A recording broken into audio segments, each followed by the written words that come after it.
আমাকে ওই সময় স্যার ইটালি যাওয়ার জন্য আমার মামাতো ভাই ভিসা দিছে, আমি যাইনি। আমি বলছি বিদেশ আমি আর যাবো না, যেহেতু আমি আব্বুকে শেষ দেখা দেখতে পারিনি, আমি আর কোনো দেশে যাব না, আমি যা করার বাংলাদেশে করি। আপনি বুট বিক্রি করতেন 500 টাকা দিয়ে?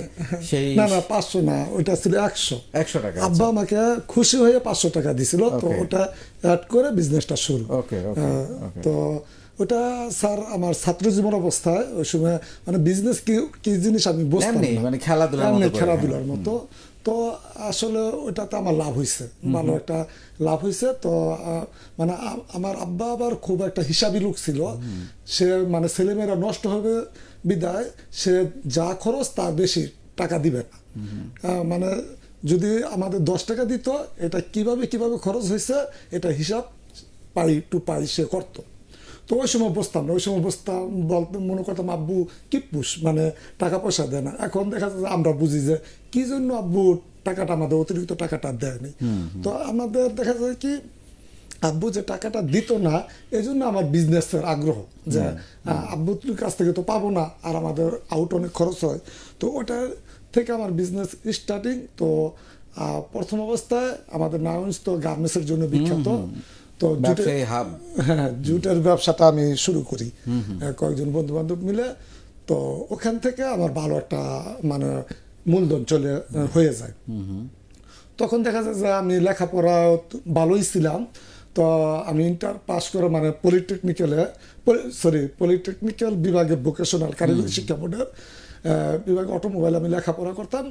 তো আমি আর আমার কাছে চতুর্দিকে টাকা আসে, এখন আমার লেখাপড়া আর ভালো লাগে না। তো আব্বু মার দেয়, লেখা কলেজে যাস না কেন, করিস না। তো এখন দেখা যায় আমার কাছে লাখ লাখ টাকা এসে গেছে। এখন মানে ইন্টারমিডিয়েট পড়া একটা ছেলে, পাস করা একটা ছেলের হাতে লাখ লাখ টাকা মানে তো অনেক টাকা। তো আমার ওরকম ভালো লাগে। বন্ধু বান্ধব গুলো কেমন ছিল? বন্ধু বান্ধব গুলা ছিল মানে উচ্ছৃঙ্খল, ভালো মিলেই না। কারণ আমি সবসময় একটা কথা বলে থাকি, এবং আমার বলার জন্য কিছু যায় আসে না, এটা ইউনিভার্সাল ট্রুথ। সেটা হচ্ছে আপনি যাদের সাথে মিশবেন আপনি তাদের মতোই হবেন, মানে ওই পরিবেশটা আপনি ওইদিকেই আগাবেন। সো আমরা যখন দুষ্টদের সাথে বা খারাপ বন্ধু বান্ধবের সঙ্গে পড়ে যাই, তখন আসলে ভালো কিছু করা খুবই কঠিন হয়ে যায়, তখন খারাপের দিকে চলে যায় সবাই। এই জন্য জিজ্ঞেস করলাম। আপনি বলছেন মিক্স ছিল? হ্যাঁ মিক্স ছিল। তো এরকম অবস্থায় আবার স্যার আমাকে কিন্তু বিদেশ যাওয়ার জন্য আমার বন্ধু বান্ধবরা এই টাকা দিচ্ছে, আব্বু টাকা দেয়নি। তো সেক্ষেত্রে বন্ধুরা আমার ভালো ছিল, খারাপও ছিল। তো আমি বিজনেস রিলেটেড ছোটবেলা থেকে ছিলাম, আমি কোনো সময় চাকরি এখনো করিনি। তো বিদেশ যান নাই আপনি? হ্যাঁ, বিদেশ গেছিলাম। বিদেশ গেছিলেন? কোন দেশে? সৌদি আরব। কতদিন ছিলেন? এখানে 2.5 বছরের মতো ছিলাম। তো বাবা মার অনুমতি ছাড়া? মানে আব্বার অনুমতি ছিল না। আচ্ছা আচ্ছা। আব্বা মানে জানো না যে আমি বিদেশের জন্য যাচ্ছি। কি কাজ করেছেন ওইখানে? কি ওইখানে আমি স্যার আগে থেকে তো গাড়ি চালাইতাম, আমার নিজের গাড়ি ছিল। তো পরবর্তীতে এইভাবে কোনো কাজ জানি না, ড্রাইভিং বিষয়ে গেছিলাম। তো ওইখানে যাওয়ার পরে আসলে ওই চাকরিটা আমার ওইরকম ভাবে করা হয় না। ওইখানে আমি ব্যবসা করছি, বিজনেস করছি। তো বিজনেস ওইখানে আমার খুবই ভালো বিজনেস ছিল, আমার মাসে 10 লাখ 12 লাখ এরকম ইনকাম হইতো। আর ওই সময় স্যার, এটা 2006-7 ঘটনা।